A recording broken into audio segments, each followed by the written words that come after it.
나는 지금 신앙생활을 잘하고 있는가 문득 그런 생각이 들 때가 있습니다. 여러분 어떠신가요? 지금 신앙생활 잘하고 계신가요? 지금 내가 신앙생활을 잘하고 있는지 못하고 있는지 그것을 알 수 있는 여러 가지 기준 중에 한 가지 기준이 있습니다. 나는 지금 자녀를 위하여 눈물로 기도하고 있는가? 내 눈에는 지금 눈물이 보이는가? 바로 그것이 신앙생활의 기준이라 할 수 있습니다. 예수님께서 험한 십자가를 지고 골고다 언덕길을 걸어가실 때에 수도 없이 넘어졌습니다. 그때 주님이 넘어질 때마다 옆에 따르던 여인들은 정말 통곡하며 울었습니다. 그런데 그렇게 통곡하며 울고 있는 여인들을 향하여 예수님께서 이렇게 말씀하셨어요. 누가복음 23장 28절에 예수께서 돌이켜 그들을 향하여 이르시되 예루살렘의 딸들아 나를 위하여 울지 말고 너희와 너희 자녀를 위하여 울라. 나를 위하여 울지 말고 너희 자녀를 위하여 울라. 앞으로 내 자녀들도 이런 험한 십자가 같은 세상에서 살아갈 텐데 그 자녀를 위해서 울라라고 말씀하셨습니다. 그리고 주님의 말씀대로 얼마 안 있어 로마 군대가 예루살렘에 들어와서 많은 사람들을 죽이게 되었습니다. 그렇습니다. 우리 부모님들은 우리 인생을 더 살아봤기 때문에 우리 인생이 만만치 않다라는 것을 어느 누구보다도 잘 아실 것입니다. 우리 자녀들의 인생의 위기가 찾아왔을 때, 고칠 수 없는 질병이 찾아왔을 때, 내 힘으로 할 수 없는 재난이 찾아왔을 때 돈이, 능력이, 지식이 무슨 소용이 있나 그런 생각이 듭니다. 내가 계획대로 세웠던 그 일들이 안 될 때가 있습니다.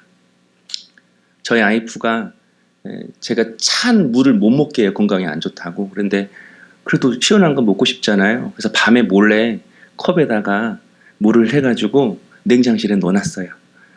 중간에 딸들이 문 열고 그 물 먹을까봐 안쪽에다 숨겨놓고 이렇게 밤새 설교 준비하면서 뭘 확인하고 또 확인하고 그래서 아침에 보니까 그 물이 시원하게 있는 거예요. 그래서 이 물 마시고 가자라고 해서 탁자에다가 물 올려놓고 잠깐 간 사이에 아내가 누가 여기다 물을 달아놨어서 확 버리는 거예요. 그래서 결국은 못 마셨습니다. 인생이 이런 거구나. 제가 새삼 느꼈습니다. 아무리 먹고 싶고 마시고 싶어서 준비를 해도 이게 내가 마실 수 있는 게 아니더라고요. 내 계획대로 되는 것이 아니더라고요. 여러분, 이 사실에 대해서 눈이 뜨이고 나면 우리가 자녀를 위하여 기도할 수밖에 없습니다. 지금 여러분의 자녀의 영적인 상태는 어떻습니까? 정말 예수님을 믿고 있습니까? 어떤 어려움과 유혹이 찾아오도 예수님만을 의지하고 예수님만을 따를 그런 믿음이 자녀에게 있습니까? 그렇다면, 만약 없다면 정말 우리가 이 자녀를 위해서 눈물로 기도할 수 있는 우리 부모님이 될 수 있기를 주님의 이름으로 축복합니다. 그러면 자녀를 위해서 무슨 기도를 할 것인가? 어떤 기도를 할 것인가? 오늘 이 한 가지를 좀 나누려고 합니다. 바로 우리가 자녀를 위해서 울면서 반드시 기도해야 할 것은 우리 자녀가 인생의 분명한 목표를 가지고 살게 해달라고 기도하는 것입니다. 우리 자녀에게 분명한 목표를 가지고 살게 해달라고 기도하는 것. 한 젊은 엄마가 아들을 낳고 나서 정말 이 아들을 잘 키워보겠다고 밤마다 이 아들을 안고 기도를 해주었다고 합니다. 하나님, 이 아들이 믿음으로만 자라게 해주세요. 이 아이가 건강하게만 자라게 해주세요. 그런데 아이가 점점 커서 유치원에 들어갔다고 해요. 그런데 유치원에 들어가니까 엄마 기도가 조금 바뀌었습니다.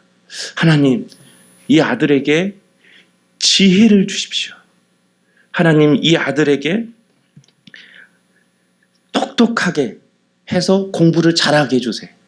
그리고 마지막 항상 빼놓지 않고 했던 기도의 제목, 제발 내 아들이 엄마 말 좀 잘 듣게 해주세요. 그런데 어느 날 이렇게 엄마의 기도를 받고 항상 잠들었던 이 아기가 어느 날 엄마 오늘은 내가 기도할게요 라고 그러는 거예요. 내가 이렇게 아들을 위해서 기도했더니 이렇게 기특하게 자기가 잠자기 전에 기도하겠다고 하는 거구나. 그래서 아들한테 기도하라고 했습니다. 그런데 아들이 엄마 손을 붙잡고 이렇게 기도하는 거예요. 하나님, 제발 우리 엄마가 내 말 좀 잘 듣게 해주세요. 각자의 기준이 있죠. 우리에게 자녀가 있습니다. 그런데 그 자녀에게 우리가 자꾸 기준을 제시할 때가 있습니다. 너는 이 정도 점수를 맞아야 돼. 이 정도 등급은 해야 돼. 이 정도 학교는 가야 돼. 그런데 이것이 학교를 졸업해도 끝나지가 않습니다. 졸업을 해도 엄마 친구 딸은 어쨌더라. 엄마 친구 아들은 어쨌더라. 그러니까 언제나 자꾸 기준이 엄친 딸이에요. 엄마 친구 아들, 엄친 아들이에요. 그러니까 우리 자녀들이 항상 여기서 무너지는 것입니다. 오늘 말씀에 나오는 이삭이 그랬습니다. 이삭과 그의 아내 리브가 사이에 자녀가 있었습니다. 쌍둥이죠. 에서와 야곱이었습니다. 그런데 오늘 5절 말씀을 보면 이삭이 그의 아들 에서에게 말할 때에 그의 아들 his son 이삭이 에서에게 그의 아들 오늘 본문은 이렇게 이야기해요.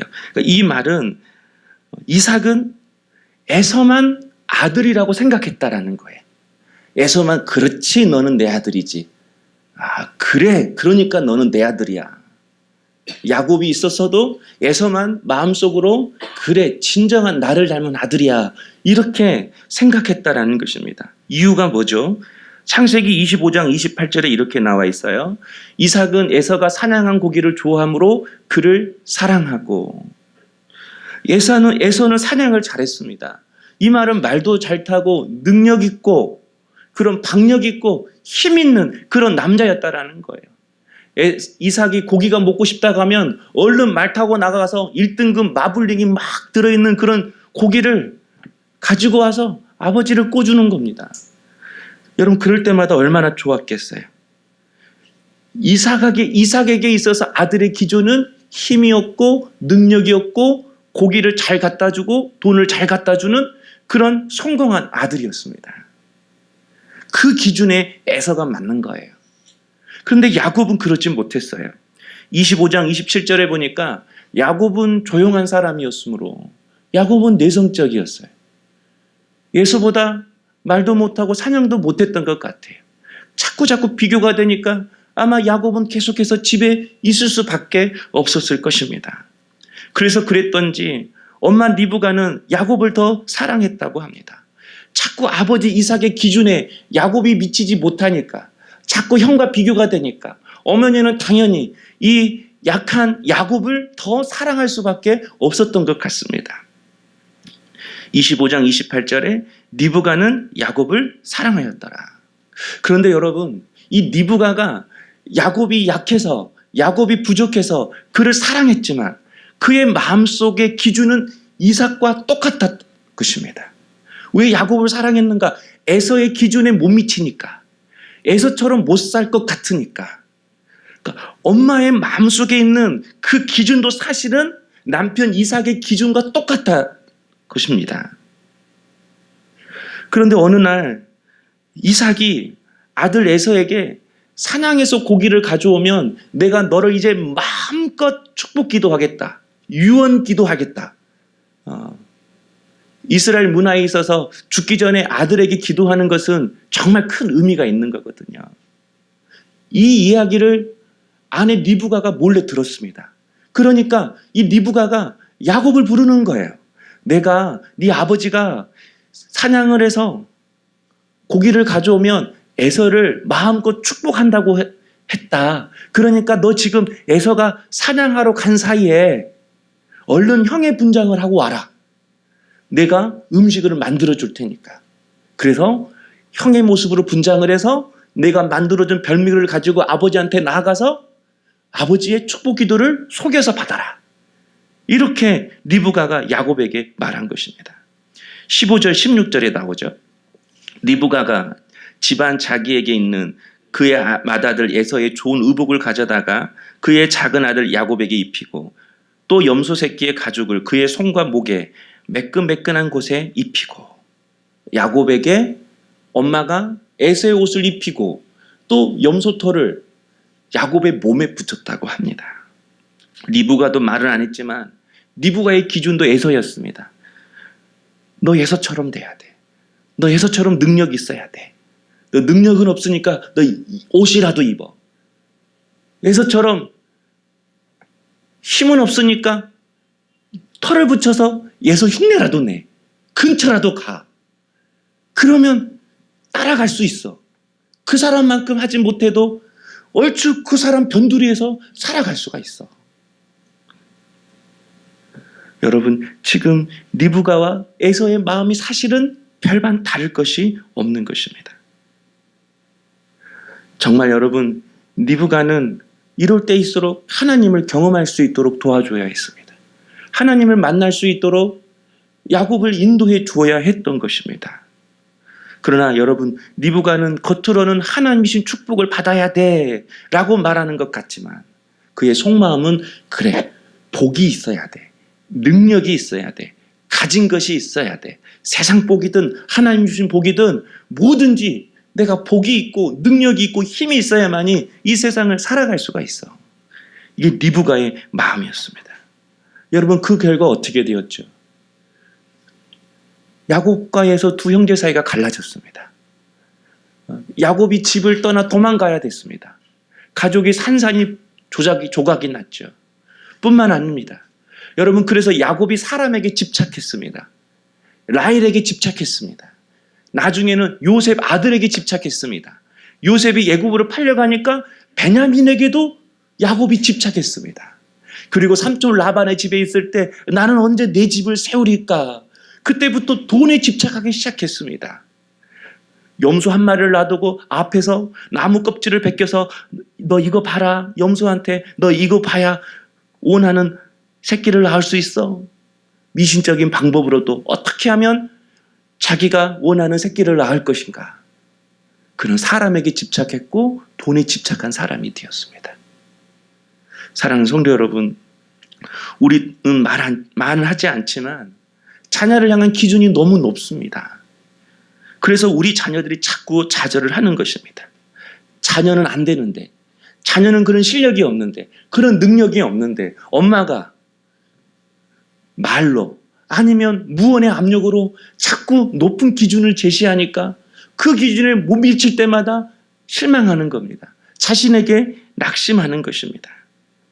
심각한 우울증과 무기력증에 빠진 사람들을 보면 막상 조사해 보니까 뭔가를 안 하려고 그런 사람이 아니라 정말 뭔가를 해보려고 다 노력하고 애썼던 사람이라는 것입니다. 그런데 그렇게 노력해도 애써도 나는 안 된다, 나는 부족하다, 그런 절망감이라는 벽에 부딪혔던 사람들이 대부분 우울증에 걸리고 무기력증에 빠진다라는 것입니다.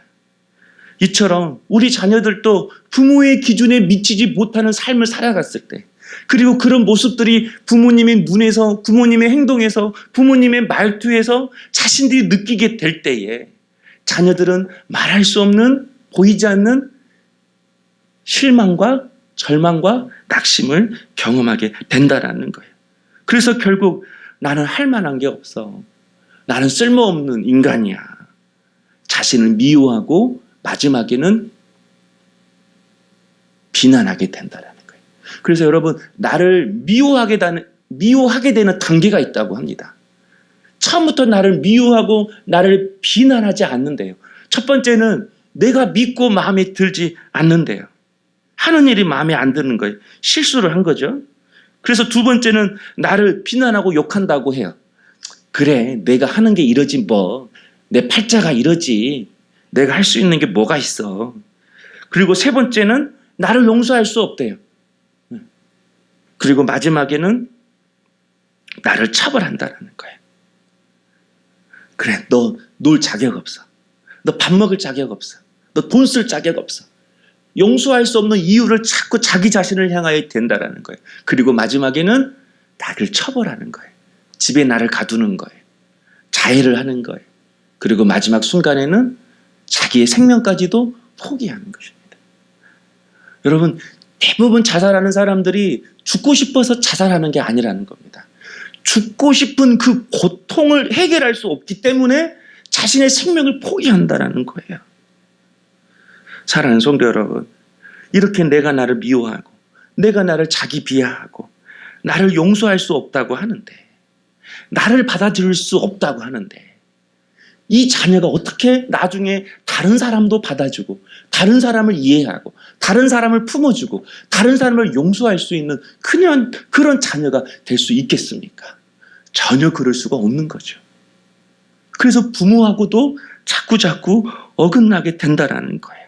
그들이 결혼하고 나서도 자기 자신에 대해서 항상 실망하고 자기 기준에 못 미쳐서 자신을 비난했던 사람이기에 사랑하자고 결혼했던 사람까지도 받아주지 못하고 품어주지 못하고 이해하지 못하고 자꾸 서로 비난하고 싸우게 된다라는 것입니다.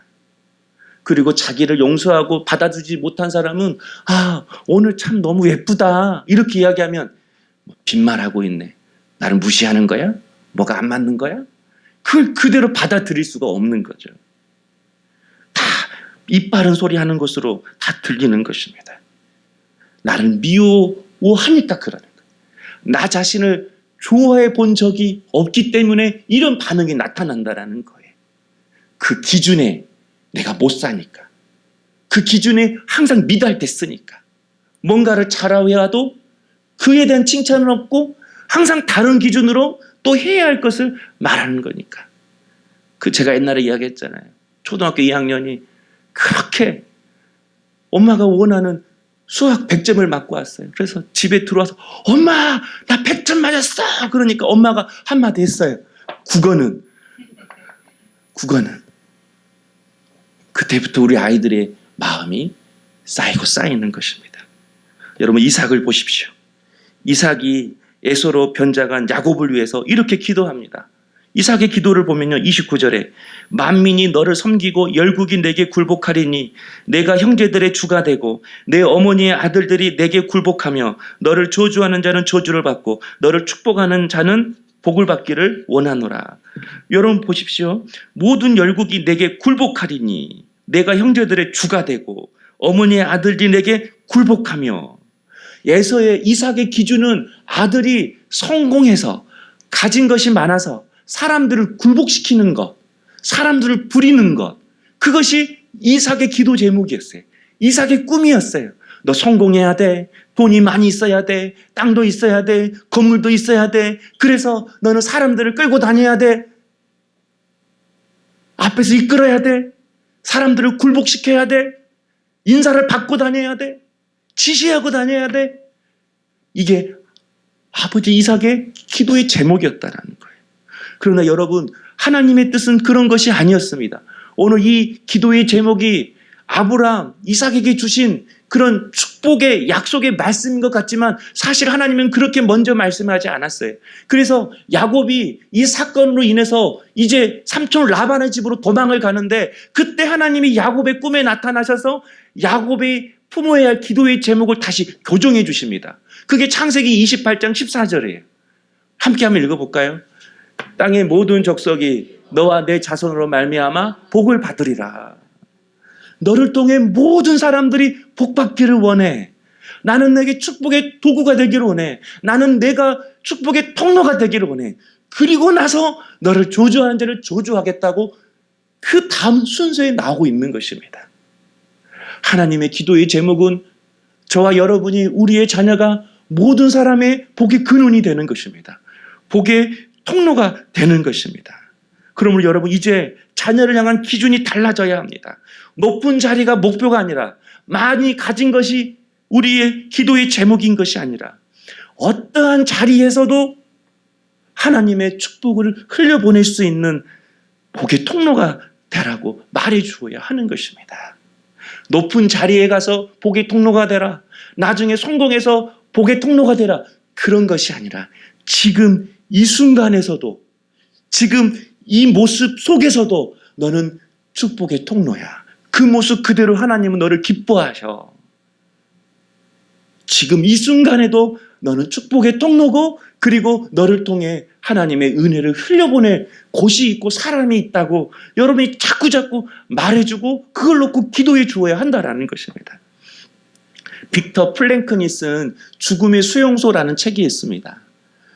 아우슈비츠 수용소에서 살아난 사람들의 공통점을 거기에 적어놨어요. 언제 가스실에서 실려가서 죽을 줄 모르는 그런 상황 속에서 살아난 사람들은 모두 확고한 삶의 목표가 있었다고 합니다. 내가 수용소를 나가면 어떻게 살 거야? 내가 이곳을 나가면 나는 이런 삶을 살 거야. 이런 삶의 분명한 목표가 있었다고 해요. 이런 삶의 목표 때문에 순간순간 찾아오는 죽음의 공포를 이겨냈다라고 하는 것입니다.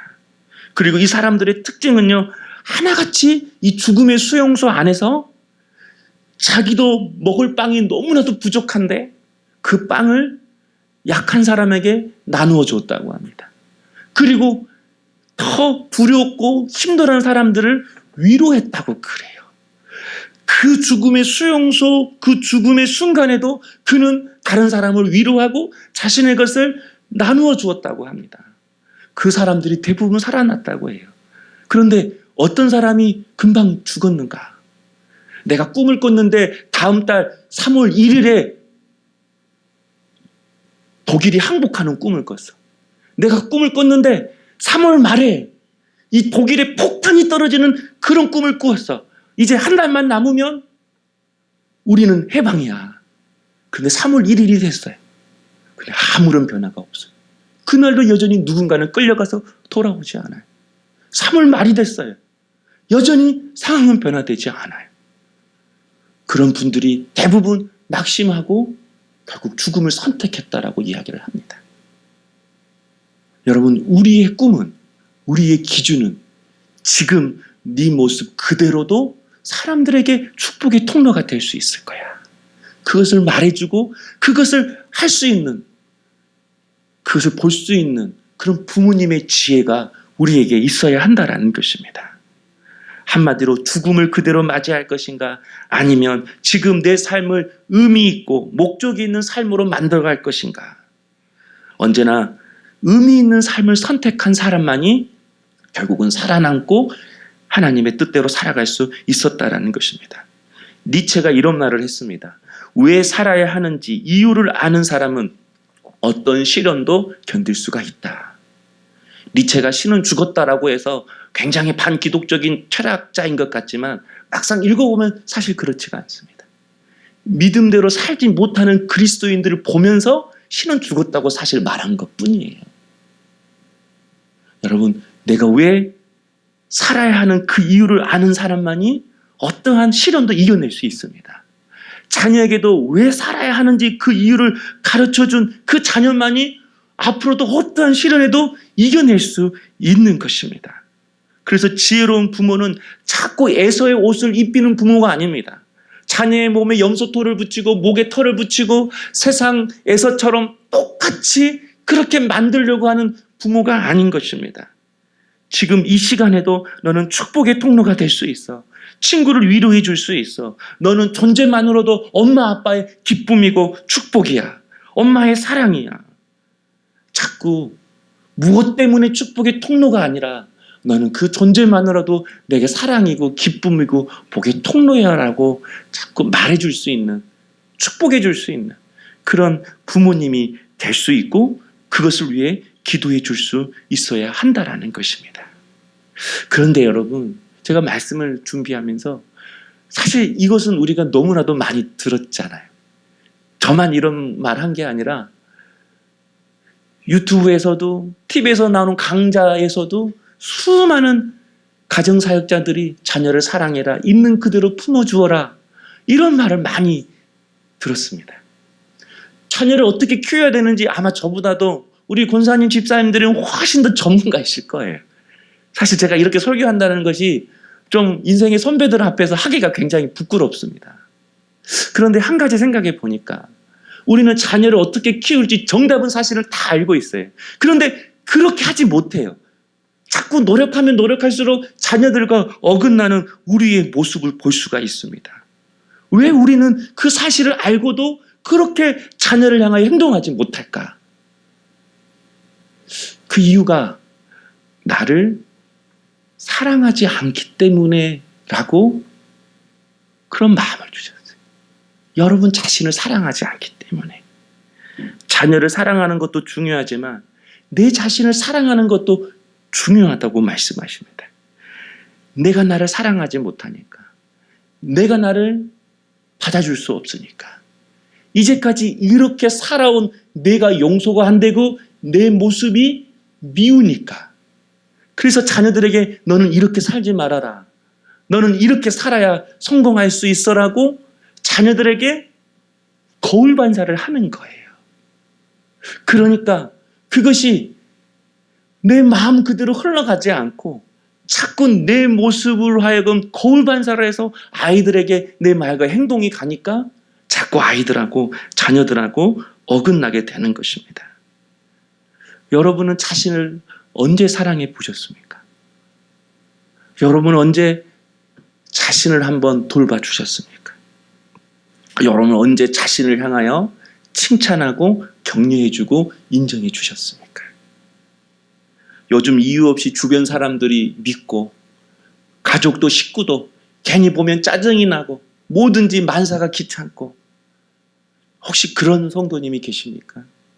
만약 그렇다면 사람들이 나를 미워해서 그렇다기보다는 지금 내 자신이 너무 싫은 겁니다. 내가 살고 있는 이 삶이 너무 싫은 것입니다. 이런 삶 속에서 뭔가를 노력해도 바꾸지 못하는 자신의 모습이 믿고 싫은 것입니다. 사랑하는 성도 여러분, 자녀도 중요하지만 여러분 마음부터 먼저 챙기십시오. 가정도 중요하지만 여러분 자신의 마음부터 먼저 어루만져 주십시오. 그래야 내가 살고 가정도 살고 남도 이해할 수가 있는 것입니다. 내가 실수하고 싶어해서 가족들이 때로는 나를 비난하고 원망한다 할지라도 여러분 그때 내가 나를 비난하고 원망해서는 안 됩니다. 내가 하는 일이 이렇지 뭐. 내가 무슨 행복을 바래. 내가 뭐 이렇게 살아왔는데 아이고 내가 꿈꾸고 바랬던 것이 내가 어리석었지. 내가 무슨 행복을 바라나. 그렇게 하지 말고 이때 바로 나를 돌봐야 합니다. 그래야 여러분이 다시 인생의 출발선에, 믿음의 출발선에, 기도의 출발선에 다시 설 수가 있는 것입니다. 성도 여러분, 이제 다시 말할게요. 우리 어머니들, 우리 아내, 우리 믿음으로 사시는 아버지들, 여러분 자신을 위해서 한번 응원해 주십시오. 응원의 메시지를 보내주십시오. 괜찮아. 실수했지만 과정이야. 과정은 실패가 아니잖아. 다음에는 더 잘할 수 있어. 다음부터 잘하자. 그렇게 말해 주십시오. 나니까 이 정도 한 거야. 잘 살아왔어. 너 수고했어. 너 열심히 했어. 여러분을 향해서 칭찬해 주시고 격려해 주십시오. 나는 이제까지 이렇게 열심히 살아온 내가 너무 좋다. 여러분을 안아주십시오. 그리고 여러분 머리를 향해서 너 참 예쁘다 이렇게 한번 쓰다마 주십시오. 한번 해볼까요? 너 참 예쁘다. 네, 너 참 예쁘다. 네, 가슴을 만지면서 나는 내가 참 좋다. 너 수고했어. 너 정말 잘 살아왔어. 네, 한 번 더. 나니까 이 정도 했어. 예. 그리고 오늘 밤에 가면 잠자기 전에 한 번 더 말해주는 거예요. 너 더 예뻐졌네. 예. 그건 아니야. 여러분, 이게 주님의 음성일 수 있습니다. 예. 뭔가를 해야 되고, 또 울어야 되고, 또 금식해야 되고, 또 주여 삼창해야 되고, 또 몸부림쳐야 되고, 때로는 그 방법도 우리에게 하라고 말씀하시지만, 때로는 여러분 마음도 여러분이 보살펴 줘야 합니다. 여러분 거잖아요. 그 마음이 여러분 이제까지 오게 한 것이고 그 마음이 여러분의 가정을 이렇게 지킬 수 있도록 이끌어 온 것입니다. 근데 여러분 이런 마음은 우리 엄마 아내들만 있는 것이 아닙니다. 요새 혼자 우는 남자들이 많다고 합니다. 그 박범신의 산문집에 보면 남자가 쓸쓸하다라는 책이 있습니다. 그 내용에 이런 내용이 있어요. 아버지는 또 속으로 저승사자를 향해 외치고 있었을 것이다. 난 지금 못 가. 저 어린 것 때문에 못 가. 나는 아버지야. 아비 노릇 저것 클 때까지는 해야 해. 여러분 우리 아버지들도 정말 한 번도 자신을 안아본 적이 없었을 것입니다. 왜냐하면 기준이 높거든요. 아내가 바라는 기준이 높고 자녀가 바라는 기준이 높고 부모님만 자녀들에게 기준을 제시한 것이 아니라 자녀들도 옆집 아버지는 이래, 옆집 아빠는 이렇게 해. 너무나도 자신을 알기 때문에 그 마음을 감추고 혼자 우는 것입니다. 아마 자신을 사랑해 본 적이 없을 거예요. 자신을 향해서 수고했다고 말해 본 적이 없을 것입니다. 그런 남편을 위해 여러분이 울며 기도해 줄 수 있는 그런 원정 있는 우리 여인들이 될 수 있기를 소망합니다. 지금은 경찰대 교수이고 청소년 재소자, 미혼모, 출소자 이런 사람들을 상담해주고 그들의 마음을 이렇게 치료해주는 박상미 교수님이 계십니다. 대학교 때 가정이 너무 가난해서 MT 이런 거 전혀 못 갔대요. 자기가 그렇게 사랑했던 아버지가 암투명하다가 갑자기 돌아가시게 되었대요. 그러니까 심각한 우울증에 빠지게 되었더랍니다. 그 순간 방에 혼자 숨어 있게 되었고 교회도 안 나가게 되었고 그렇게 심각한 우울증이 걸리니까 누구한테 도움을 달라고 손을 뻗어볼 그런 마음의 여유조차 없었다라는 것입니다. 그래서 너무 힘들어서 하루는 수면제를 입에다가 다 털어서 먹었다고 합니다. 그런데 눈을 떠보니까 천장이 바로 앞에 보이더래요. 몸이 지금 떠 있는 것이죠, 자기 느낌에. 그리고 이렇게 밑에를 보니까 입가에서 피 흘려 누워있는 자기의 모습을 봤다고 합니다. 그때 하나님께 기도했대요. 하나님, 저를 제발 살려주세요. 하나님, 저를 용서해 주세요. 제가 잘못했어요. 제게 다시 한번 새로운 삶을 주신다면 이제는 정말 내가 주를 위하여 살겠습니다. 그런 살고 싶은 소망이 순간 그 안에 쑥 들어오더래요. 그런데 그렇게 살려달라고 용서해달라고 이제 주를 위해 살겠다라고 기도하는 그 순간에 자기 몸이 바닥에 누워있는 그 몸으로 쑥 들어가더라는 겁니다.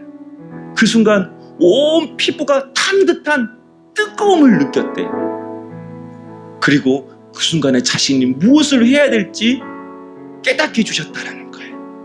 가난한 사람들, 자신처럼 청소년 때 방황해서 고등학교 1년 꿇었던 그런 방황하는 청소년들, 그들의 마음을 공감해주는 사람이 되자라고 하면서 그가 그렇게 자신의 인생을 하나님 앞에 드렸다고 합니다. 나는 너를 이해할 수 있어. 그러면 사람들은 야, 너처럼 다 가진 사람이 어떻게 나를 이해해? 이렇게 말할 건데 자신은 청소년 때 방황도 했고 가난도 했고 우울증도 걸렸고 자살도 했는데 이제는 그 사람들을 위로하고 공감해 주라고 하나님이 나를 이렇게 세우셨구나. 그러면서 하나님이 자신한테 주신 찬양이 이거였다고 합니다.